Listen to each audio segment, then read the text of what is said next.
Η μεγαλύτερη παρεξήγηση για τη φωτογράφηση νεογέννητου είναι κάτι που ακούω σχεδόν σε κάθε session. Οι περισσότεροι γονείς πιστεύουν ότι το αποτέλεσμα εξαρτάται κυρίως από το μωρό. Αν θα είναι ήσυχο, αν θα κοιμάται, αν θα συνεργαστεί. Και η αλήθεια είναι ότι το μωρό είναι ένας πολύ σημαντικός παράγοντας. Αλλά φυσικά δεν είναι ο μόνος. Γιατί ένα ήρεμο περιβάλλον παίζει τεράστιο ρόλο. Η θερμοκρασία του χώρου, η ηρεμία, ο ρυθμός της φωτογράφησης, η εμπειρία του φωτογράφου, όλα αυτά είναι πραγματικοί παράγοντες. Αλλά υπάρχει πάντα ένας παράγοντας που δεν μπορεί κανένας να προβλέψει απόλυτα. Φυσικά το ίδιο το μωρό. Και αυτό είναι κάτι που θεωρώ πάρα πολύ σημαντικό να λέγεται πιο συχνά. Δεν υπάρχει χρυσός κανόνας στη φωτογράφηση νεογέννητου. Δεν υπάρχει συνταγή που να δουλεύει στο 100% κάθε φορά. Όλα αυτά που λέμε, ότι τα μωρά κοιμούνται, τα μωρά είναι ήρεμα, η διαδικασία είναι χαλαρή, ισχύει. Εφόσον το μωρό είναι καλά, εφόσον δεν πονάει, εφόσον δεν έχει δυσφορία, εφόσον νιώθει άνετα και ήρεμα. Γιατί ένα νεογέννητο δεν μπορεί να είναι κάτι προβλέψιμο ποτέ. Και αυτή είναι ταυτόχρονα η ομορφιά, αλλά και η πρόκληση αυτής της δουλειάς. Υπάρχουν φωτογραφίσεις όπου τα μωρά κοιμούνται από το πρώτο λεπτό και υπάρχουν όμως και εκείνες που απλά δεν κοιμούνται. Και αυτό είναι απολύτως φυσιολογικό. Σε πολλές περιπτώσεις μπορεί να περάσει αρκετή ώρα μέχρι να χαλαρώσει ένα μωρό και να αποκοιμηθεί. Και κάποιες φορές η μεγαλύτερη διάρκεια της φωτογράφησης δεν είναι οι λήψεις. Είναι η αναμονή. Είναι ο χρόνος που δίνουμε στο μωρό. Είναι τα μικρά διαλύματα, η αγκαλιά, το τάισμα, η ηρεμία, το να αλλάξω τα σκηνικά.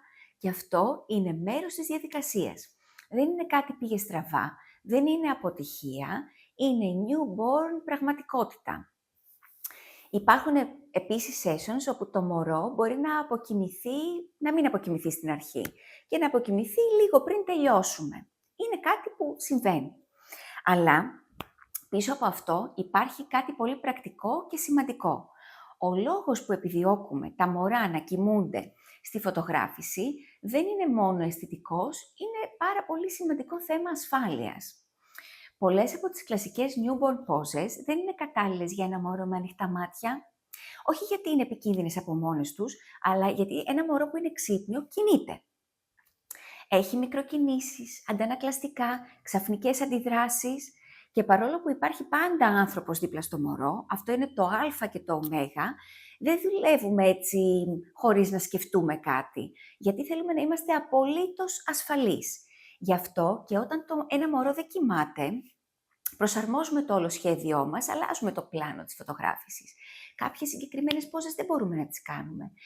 Δεν θα δεις ένα μικρό ξύπνιο μωρό σε ένα βαρελάκι, ας πούμε, με τα χεράκια έτσι πίσω, κάτω από το πηγουνάκι, σε κρεβατάκια που θέλουμε απόλυτη χαλάρωση. Δεν θα το δεις σε πόζες που προϋποθέτουν πλήρη ακινησία. Γιατί μιλάμε πρώτα για την ασφάλεια σε μια τέτοια φωτογράφηση.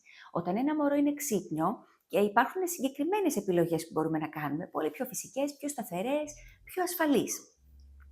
Ένα νεογέννητο με ανοιχτά τα μάτια δεν βλέπει όπως εμείς νομίζουμε ότι βλέπει, δεν εστιάζει, δεν κοιτάζει ευθεία, δεν ποζάρει. Πολλές φορές κοιτάζει και λίγο στραβά. Και αυτό είναι απολύτως φυσιολογικό για την ηλικία του. Αλλά δεν είναι απαραίτητα κάτι που θέλεις να βλέπεις σε μια φωτογραφία που προορίζεται έτσι να μείνει για μια ζωή, σε ένα κάδρο ας πούμε. Γι' αυτό και συνήθως δίνουμε χρόνο. Δεν πιέζουμε. Παρατηρούμε. Αν το μωρό είναι ήρεμο, δουλεύουμε με αυτό που μας δίνει. Αν κοιμηθεί, ανοίγει ένας άλλος κόσμος επιλογών. Και εδώ έρχεται κάτι που για μένα ήταν ένα πάρα πολύ τεράστιο μάθημα μέσα στα χρόνια. Αυτό που πραγματικά αλλάζει το αποτέλεσμα δεν είναι η τέλεια συνθήκη, είναι η ικανότητα προσαρμογής. Και αυτό είναι κάτι που χτίζεται μόνο με εμπειρία. Είναι εκείνη τη στιγμή που ένα session δεν εξελίσσεται έτσι όπως το είχε σχεδιάσει και εσύ πρέπει να βρεις έναν άλλο δρόμο, μια άλλη ιδέα, μια άλλη προσέγγιση, μια άλλη εικόνα, ένα άλλο prop, ας πούμε. Κάτι που να είναι αντάξιο του αρχικού σου οράματος. Και αυτό είναι κάτι που με τα χρόνια κατάλαβα πολύ βαθιά.